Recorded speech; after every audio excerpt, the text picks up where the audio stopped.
Masachet Yoma, résumé du Daf Lamed Gimel. La Gemara ici va expliquer l'ordre des avodot qui se font tous les jours. Selon quel ordre on fait les avodot de tous les jours. Et là, la Gemara va nous ramener justement l'enseignement abayé qui apparaît même dans le Sidour, qui fait la liste des une quinzaine de avodot qui doivent se faire, chacun selon quel ordre où elle est placée. Donc, Abayé nous dit d'abord, la première avoda qui se fait, c'est la préparation du grand feu sur le misbéach. Ensuite, la préparation du petit feu sur le misbéach qui sert à tirer de là-bas des braises pour les ktoret. On prend de là-bas des braises, on les rentre dans le echal au misbéach à ktoret pour brûler dessus les ktoret. Et après ça, on met deux morceaux de bois sur le grand feu. Ensuite, on nettoie le misbéach à ktoret, et après ça, on nettoie les 5 nerot sur 7. Après ça, on jette le sang du korban tamid, et ensuite, on retourne aux 2 derniers nerot de la menorah pour les nettoyer. Après ça, on fait les ktoret. Ensuite, on ressort pour brûler les membres du korban tamid. Ensuite, on fait le korban mincha, l'offrande de farine qui vient accompagner le tamid. Puis, la mincha du kohen gadol de tous les jours. Puis le vin, le nesachim, l'offrande de vin qui vient pour le korban tamid. Après ça, on fait le korban moussaf. Et ensuite, les récipients de levona qui sont retirés de la table du lechem apanim. Et ces récipients-là, donc cette levona en question, il faut la brûler au misbéach. Et enfin, le korban tamid de l'après-midi. Et la Gemara va expliquer tout au long du daf, et même un peu dans le daf suivant, les drashot dont on apprend que c'est ça l'ordre des avodot. La Gemara va prendre une avoda après l'autre pour expliquer pourquoi elle précède la suivante. Donc la Gemara commence comme ça. La grande ma'aracha, le grand feu, on le prépare avant le petit feu d'Ektoret. Pourquoi?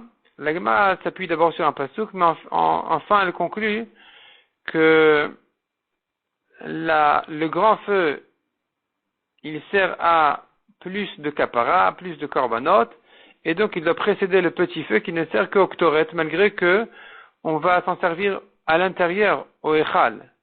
On préfère quand même faire d'abord une grande kapara, qui est donc la préparation du grand feu. Deuxièmement, dit la Gemara, s'il nous manque des bois pour le petit feu, on va retirer les braises du grand feu.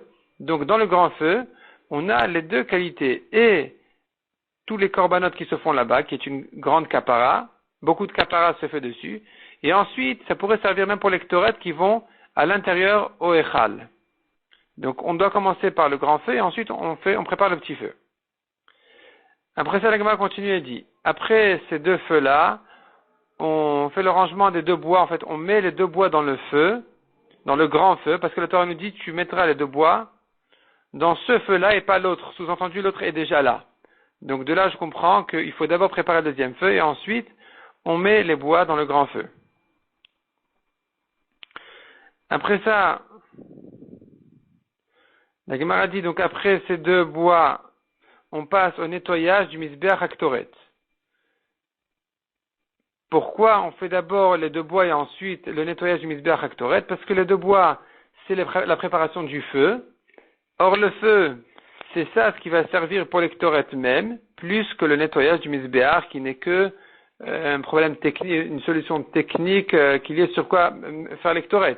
Le feu est quand même plus important, donc il doit se préparer avant. On met d'abord les 2 bois dans le grand feu du misbéach, et ensuite on prépare le misbéach d'Ektoret. La Gemara pose là-dessus une question et donne 3 réponses. La question est que les 2 bois ne se mettent pas du tout dans le petit feu d'Ektoret, ça va dans le grand feu du misbéach, et pas dans le petit feu du misbéach qui va servir pour les braises d'Ektoret. La Gemara donne là-dessus 3 réponses. Ensuite, la Gemara explique pourquoi est-ce que l'étape suivante, c'est le nettoyage des 5 nerot.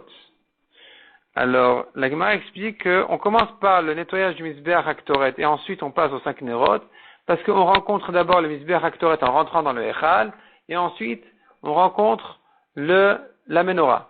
Et donc on commence par la mitzvah qu'on rencontre au premier, parce que c'est un principe dans les mitzvot, toujours tu fais la première mitzvah que tu rencontres. La Gemara dit de là, on apprend d'ailleurs que les tefilines, on doit les mettre d'abord sur le bras et ensuite sur la tête, parce qu'on n'a pas à traverser le bras sans mettre dessus les tefilines pour arriver d'abord à la tête. Donc on a une première occasion qui est en levant la main droite, on arrive d'abord en face du bras gauche, on met dessus les tefilines et ensuite on continue vers la tête. Après ça, on sort jeter le sang du korban tamid et enfin on re-rentre pour nettoyer les deux derniers nérotes. Pourquoi selon cet ordre-là? La Gemara explique que à propos des 5 nérotes, il est écrit 3 fois le mot boker dans la Torah, après une dracha. Donc il est écrit 3 fois le mot boker matin à propos des 5 nérotes, alors qu'à propos du korban tamid, du sang du korban tamid, il est écrit que 2 fois. Donc je fais d'abord ce quoi il écrit 3 fois baboker, le matin, c'est-à-dire le matin du matin, c'est plus tôt que le sang du tamid qui ne se fait que au matin du matin. Boker 2 fois. Donc on commence d'abord par le nettoyage des 5 nérotes, ensuite on jette le sang du korban tamid au misbéach, ensuite on revient faire le nettoyage des deux derniers nérotes qui se font après le korban tamid parce que, et à propos du tamid c'est écrit 2 fois boker, et à propos des deux derniers nérotes c'est écrit 2 fois boker. Donc apparemment ils devraient être égaux, on préfère commencer par le sang du tamid qui sert à une kapara, plutôt qu'au nettoyage des deux derniers nérotes. La Gemara continue à développer un petit peu ce sujet. Pourquoi on fait comme ça? Pourquoi on ne dit pas autrement? Mais la Gemara maintient finalement cette dracha et cet ordre-là. Après ça, la Gemara dit, on revient donc, on fait donc cet arrêt-là entre les 5 nérotes et les deux derniers, pour 2 raisons. Selon Resh Lakish, la raison elle est qu'il faut faire un arrêt entre les 5 et les 2, de manière à ce qu'il y ait du mouvement dans la Hazara. Pas que la Vodot se fasse en silence. Et donc il faut faire cet arrêt-là, c'est pour ça qu'on va sortir au milieu, jeter le sang du korban tamid. Selon Rabbi Yochanan, on l'apprend des psukim, c'est écrit baboker, 2 matins, un matin pour les 5 nérotes, un matin pour les 2 derniers nérotes, il faut faire un arrêt entre eux. La Gemara continue et dit, après les 2 derniers nérotes, d'abord pourquoi on fait 5, un arrêt et 2? Parce que si je sais qu'il faut partager les nérotes, je fais d'abord un maximum qui est 5, et j'en laisse les 2 derniers parce que la Torah me dit au pluriel, quand tu vas préparer les nérotes, tu vas faire l'ektoret. Donc je sais que les 2 derniers nérotes se font avant l'ektoret, et donc 5 nérotes doivent être nettoyés avant l'arrêt, avant le sang du tamid. Je reprends, on nettoie 5 nérotes, on fait le sang du korban tamid, on nettoie 2 nérotes, et ensuite l'ektoret, comme on voit dans les psukim, lorsqu'il va nettoyer les nérotes, il va brûler l'ektoret. Donc je sais qu'après les 2 derniers nérotes, il y a l'ektoret. Après l'ektoret, on brûle les membres du korban tamid. Et à nouveau, on apprend ça des psukim, parce que sur l'ektoret c'est écrit 2 fois boker, alors que sur les membres du korban tamid c'est écrit qu'une seule fois. Donc d'abord l'ektoret et ensuite les membres du tamid. Après ça, après les membres du tamid, on fait la mincha. La mincha, c'est l'offrande de farine qui vient accompagner le korban, ça va avec. Donc après les membres, on fait la mincha. Tant qu'on est sur mincha, on fait la mincha du Kohen Gadol, chavitin. Et on revient au nesachim, qui est le vin qui vient accompagner le korban tamid. Après ça, on passe au korban moussaf. Et enfin, en dernier, on fait les récipients de levona, la levona qui vient accompagner les 12 pains du lechem apanim. La Gemara va l'expliquer dans l'œuf suivant.